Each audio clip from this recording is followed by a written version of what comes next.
দর্শক, কিছু স্ট্রবেরি গাছে এখনও কিন্তু ফুল আসেনি, আর কিছু কিছু স্ট্রবেরি গাছে দেখা যাচ্ছে প্রচুর পরিমাণে ফুল।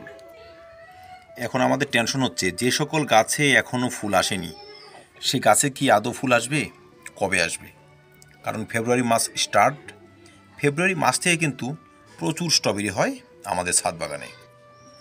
কিন্তু যদি এখনও ফুল না এসে থাকে, কিভাবে আমরা ফুল নিয়ে আসবো? কিভাবে হবে আমাদের কাছে প্রচুর পরিমাণে স্ট্রবেরি? দর্শক, স্ট্রবেরি হবে আর প্রচুর পরিমাণেই হবে, আর সেই জন্য নিয়ে এসে আজকে এই ভিডিওটি।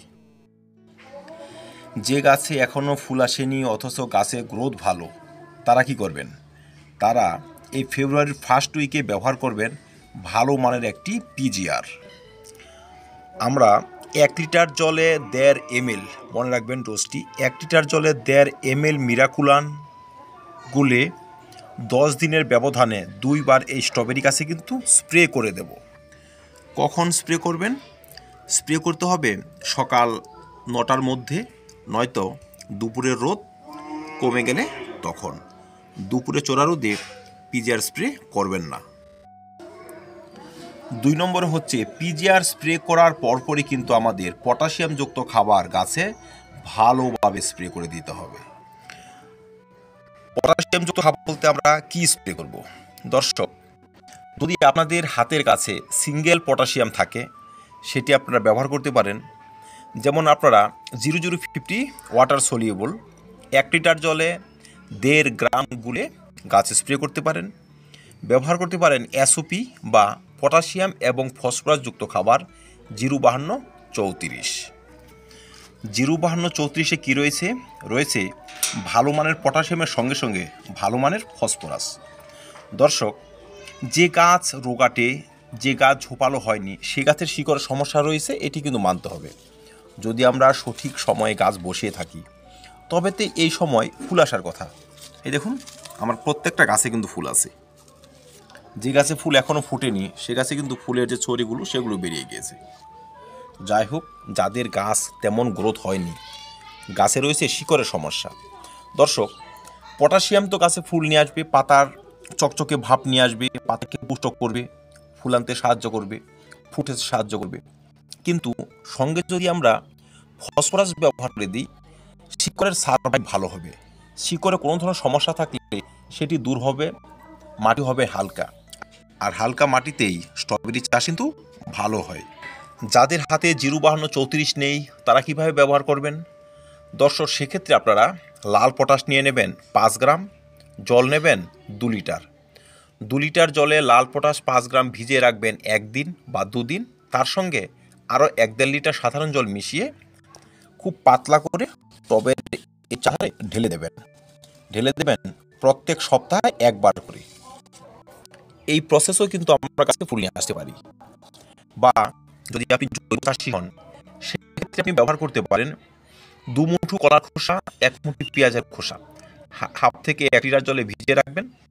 তারপর আরও 2 লিটার সাধারণ জল মিশিয়ে পাতলা করে সপ্তাহে সপ্তাহে টবের মাটিতে দিয়ে যাবেন। দর্শক, এই প্রসেস অবলম্বন করতে হবে একমাত্র গাছে ফুল নিয়ে আসার জন্য। অনেকের গাছ আবার এতটাই রোগাটে বা 2-4টে পাতা হয়তো বেরিয়েছে, গাছের পুষ্টি মোটেই নয়, তারা কি করবেন? এই সময় যদি গাছ পুষ্ট না থাকে সে গাছে তো ভালো পরিমাণে স্ট্রবেরি হবে না, ফুল তো আসবেই না। আপনারা একটি ভালো মানের অনুখাদ্য এই সময় গাছে স্প্রে করবেন এবং টবের মাটিতে ব্যবহার করে দেবেন। কিভাবে করবেন? যেমন ধরুন, আপনারা মোবোমিন নিয়ে নিলেন, 1 লিটার জলে 1.5 গ্রাম মোবোমিন গাছে স্প্রে করবেন 10 দিনে 1 বার, পরপর 2 বার। আর সেই সঙ্গেই 1 লিটার জলে 2 গ্রাম করে গুলে টবের মাটিতেও ঢেলে দেবেন 10 দিনে 1 বার করে। এতে গাছ দেখবেন খুব সুস্থ হয়ে যাবে। গাছের পাতাতে যে সমস্ত সমস্যা রয়েছে, গাছে যে সমস্ত নিউট্রিয়েন্ট ডিফিসিয়েন্সি রয়েছে, যার জন্য গাছে ফুল আসে না, গাছে গ্রোথ ভালো হয় না, সেসব কিন্তু পূরণ হয়ে যাবে।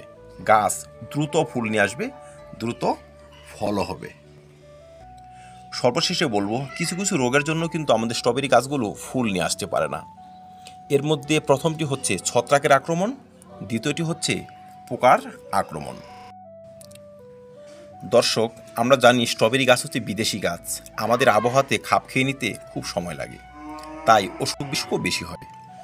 দর্শক, স্ট্রবেরি গাছ থেকে রোগ পোকা সারানোর জন্য আমরা কি করব? একটি নর্মাল ডোজের কীটনাশক নিয়ে নেব, যেমন অর্গানিক নিম তেল কাকা হতে পারে। সঙ্গে নিয়ে নেব নর্মাল ডোজের ছত্রাকনাশক, সাফ বা অ্যান্ট্রাগল হতে পারে। যেমন ধরুন, আপনি যদি রাসায়নিক চাষি না হয়ে অর্গানিক চাষি হন, আপনি হাতে বানানো নিম তেল যদি এখানে স্প্রে করেন, সেক্ষেত্রে কিন্তু আপনাকে ছত্রাকনাশক স্প্রে করতেই হবে না। হাতে বানানো নিম তেলে থাকে ছত্রাকনাশকের সঙ্গে সঙ্গে কীটনাশক। নিম, হলুদ ইত্যাদি উপাদান ভালো করে পিষে জলে বয়েল করে আমরা কিন্তু নিম তেল তৈরি করি। নিম তেলের ভিডিও রয়েছে চ্যানেলে, দেখে নিতে পারেন। যাই হোক, যদি সেটি সম্ভব হয় করবেন। যদি অর্গানিকভাবে না করে আপনি রাসায়নিকে যান, সেক্ষেত্রে 1 লিটার জলে 1.5 গ্রাম ছত্রাকনাশক যেমন সাফ নিলেন, সঙ্গে রোগার বা টাফগড় 1 ml নিয়ে নিলেন। ভালো করে মিশিয়ে গাছে স্প্রে করে দেন। 10 দিনের ব্যবধানে একবার, পরপর 2 বার। ঠিক তখনই দেখবেন গাছ থেকে যে এই পোকাজোকার সমস্যা, ছত্রাক লাগার সমস্যা, পাতা পচে যাওয়ার সমস্যা, ফুল পচে যাওয়ার সমস্যা, সেসব কিন্তু বিদায় নেবে। খুব দ্রুত কিন্তু গাছ প্রচুর পরিমাণে ফল নিয়ে আসবে।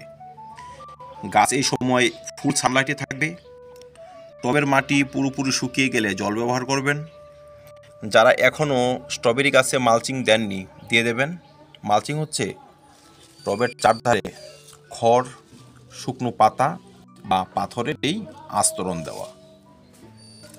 তো দর্শক, যাদের গাছে এখনও ফুল আসেনি, যাদের গাছ রোগাটে, তারা কিন্তু এই সময় এইটুকু পরিচর্যা সঠিকভাবে সারবেন। দেখবেন প্রত্যেকটি গাছে ফল হবে, প্রত্যেকটি গাছের ফলন হবে বাম্পার। তো স্ট্রবেরি চাষ নিয়ে আজকে এই পর্যন্তই। দেখা হবে অন্য কোনো ভিডিওতে, অন্য কোনো টপিক নিয়ে। ভিডিওটি ভালো লাগলে লাইক এবং শেয়ার করবেন। চ্যানেলটি সাবস্ক্রাইব করে পাশে